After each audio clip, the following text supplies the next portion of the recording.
خود تضرع و دعای واقعیته. یه چیزایی ماها عادی تلقی میکنیم. من فلان آقا بالای منبر دعا میکنه، مردم میگن آمین. این یه غیر واقعیته، یه ظاهره، خیلی خوبه. اما یه وقت همه ماها شده، ملاحظه کردیم این موضوع را، یه بچه‌مون ناخوش سخت خیلی هم دوستش می‌داریم، شب تا صبح نمی‌خوابیم. این اسمش تضرع.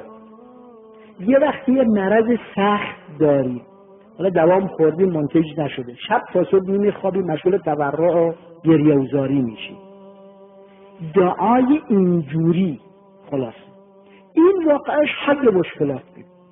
خود ارتباط با خدا و دعا کردن و اصرار به خدا که تو روایات داره ان الله یحب الدعاء الملح، خدا دوست می‌داره آدمی که بسیار دعا میکنه و بسیار الحاح میکنه.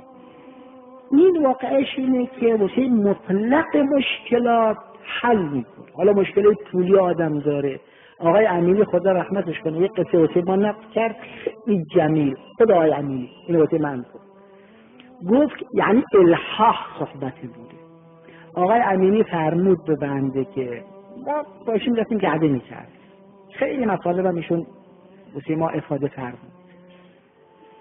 پرسیدم ازش اوضاع قبر را این حرفا را، وقت ایشون به این مناسبت گفت ما یه وقتی اینقدر فقیر شدیم تو نجف که نون و آب نداشتیم. حالا من تنها بودم مشکل نبود، زن و بچه من بودن.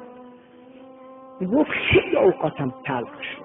ایشون خودش فرد گفت خیلی اوقاتم من تلخ شد، قرآن را باز کردم، این آیه را در آوردم ان الله هو الرزاق ذو القوة المتین، یعنی قطعا خدا اونم رزاق نه رازقه، سوی مبالغه، و قوه بسیار قوی داره. القوة المتین، متین هم جزش، ذو القوة کفایت میکنه. ببین آیه رو باز کردم، رفتم حرم حضرت امیر، حرم هم کسی نبودن، خلوت بود.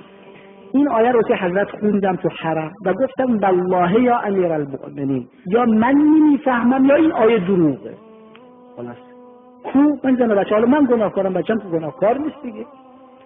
میگفت با حالت منقلب از حرم در آمدم، تو صحنه آدم من دونم پول داد و تا الان محتاج نشدم. وقتی واسه من قصه رو بود، این وقتی است که انسان واقع بره در خانه خدا.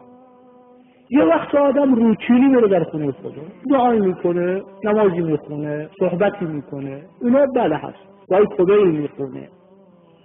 یه وقت واقع آدم مثل آقای امینی میره در خونه خدا به اصطلاح، که این چقدر بهش فشار اومده بوده که اینجوری رفته صحبت کرده با حضرت آقای امینی که از اشخاص عرفا بود، یعنی عارفین بود قصدم.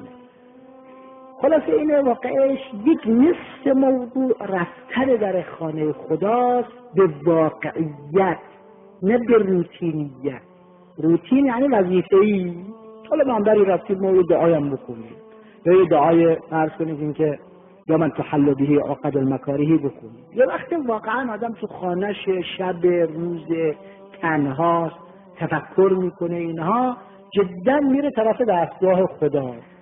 فلولا اذ جاءهم بأسنا تضرعوا، چرا وقتی بأس ما آمد در اینها تضرع نکردن و جدا رفتن طرف خدا نرفتن؟ اینها این کار را واجب است که ما تصور میکنیم این که هم وعده خدا داده، هم ما قصه های ناجح در این کار را دیدیم.